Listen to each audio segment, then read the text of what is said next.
This came about when I met Kevin. I'd been invited to be a mentor at a retreat for extreme sports athletes, what Kevin would call action sports athletes, what I call extreme sports athletes. And it was a retreat designed to inspire athletes to use their platform for social change. And we were screening my film, Wasteland.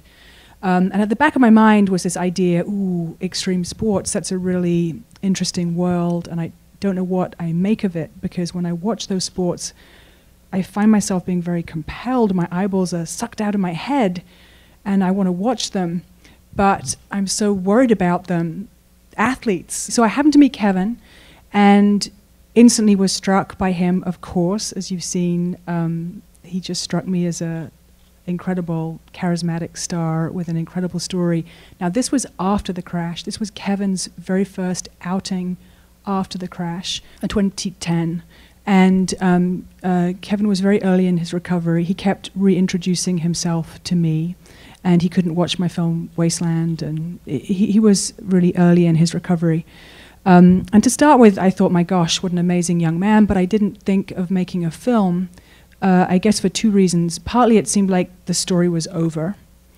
And then as I observed Kevin, I realized that the story wasn't over at all. The story was about to get, in fact, extremely interesting, because I observed Kevin wanting to get back and keep up with his colleagues who were all doing crazy, dangerous stuff around the place.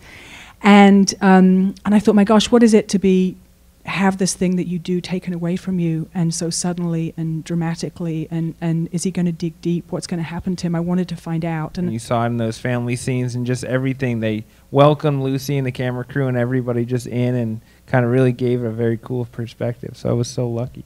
You know, even something as big as having cameras in at your Thanksgiving dinner, you know, they just are so open and just welcome it and make Lucy feel like a part of the family. And I think that's really kind of what allowed this, you know, to be, you know, come across so amazingly. And there was only ever 2 or 3 of us. If it's simple, I'll record the sound myself. If it's a little more complicated, I'll get somebody better than me. But I really like being small and intimate. Otherwise, I just don't think it's as effective. And I have lots of tricks and tips. I have lots of things, like I don't like to give people the opportunity to cut. I usually say, don't worry, let's film everything and we can figure out afterwards what to use. And I have tricks, but I have to say my main trick is being extremely picky about who I work with. And this family was incredible, as you've seen. And I think also they have a philosophy that if there's a problem or a disability, you shouldn't be ashamed of it.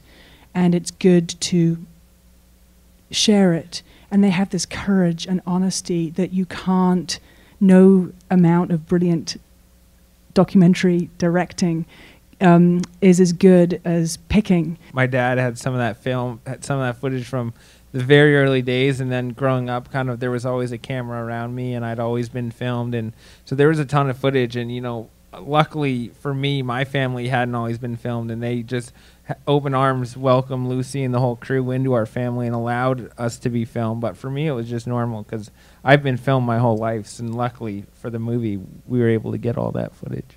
Talking to someone last night, and it's like the main thing for me is that I'm still recovering, and you know, I'm still fully in the middle of this, and it's so hard just because it's been 3.5 years, but still my brain is, you know, still so much getting better, and I'm still kind of, you know, seeing changes, and it's very slow and it's kind of very hard, but you know, that's the coolest part, that it's like right now my brain is still getting better, and along with that I'm doing announcing and then trying to do some public speaking, and then been cruising around with this amazing movie showing this and kind of letting people see what Lucy, you know, put together. So I've been busy and life's been really fun for me. It's different now because I'm not competing anymore, but it's still fun.